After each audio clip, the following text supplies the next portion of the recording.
परमपिता परमात्मा परमेश्वर पूर्ण ब्रह्म परम अक्षर ब्रह्म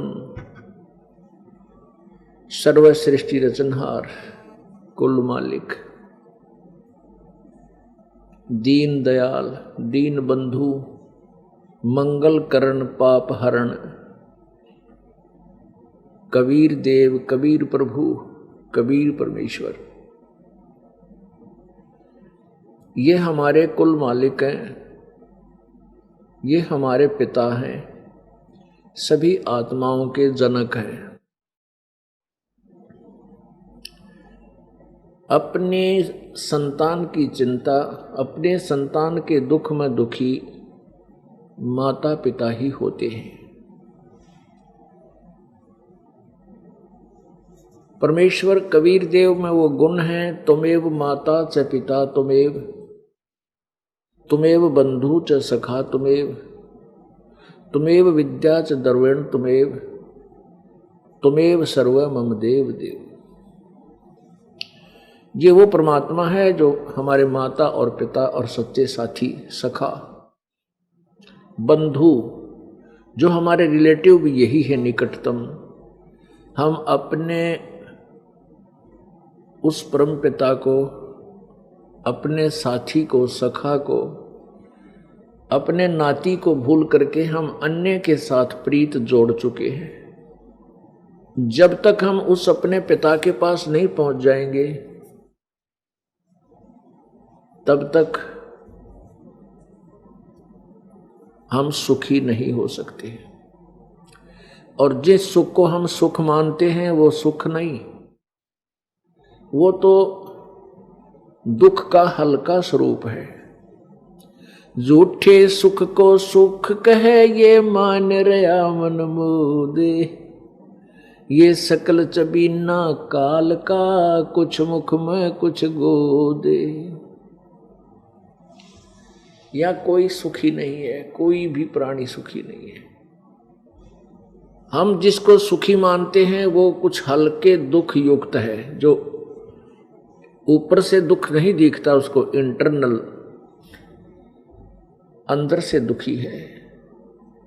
परमात्मा कहते हैं ब्रह्मांड 21 आग लगी है या कृत्रिम बाजी सभी ठगी है। 21 ब्रह्मांड में आग लगी हुई है, अपनी अपनी आग में सभी जल रहे हैं।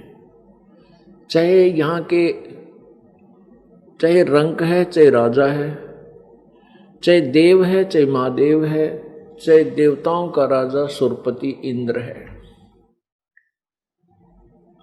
यहाँ चाहे ब्रह्मा विष्णु महेश हैं, या कोई सुखी नहीं है।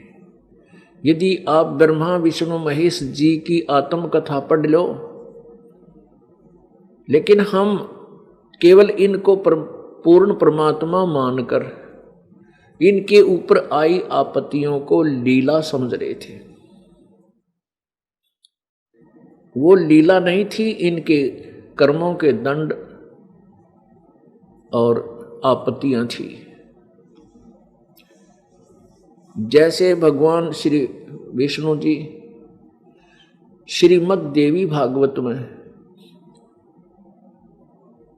प्रश्न नंबर 28 पे कहता है कि मैं अधिक समय तप करने में लगा रहता हूं और तप करके फिर शक्ति प्राप्त करता हूं। शक्ति प्राप्त करके मैं राक्षसों के साथ लड़ता रहता हूं। कुछ थोड़ा बहुत समय मिला सुखपूर्वक तो लक्ष्मी के साथ कुछ समय बिता पाता हूं। अब जिसको हम भगवान मानते हैं, जिसको हम परमात्मा मानते हैं, मानते थे, अब तो नहीं मानते, ये पूर्ण परमात्मा नहीं मानते, इनकी हम सतीथि से परिचित हो चुके हैं। तो ये आप दुखी, क्योंकि इनको वो ज्ञान नहीं मिला जिससे सुख हो सके, वो साधना नहीं मिली जिससे इनका जन्म मृत्यु का रोग कट सके। ब्रह्मा विष्णु महेश को तत्व ज्ञान नहीं था। जब तक तत्व ज्ञान नहीं होगा, यह जीव सुखी नहीं हो सकता।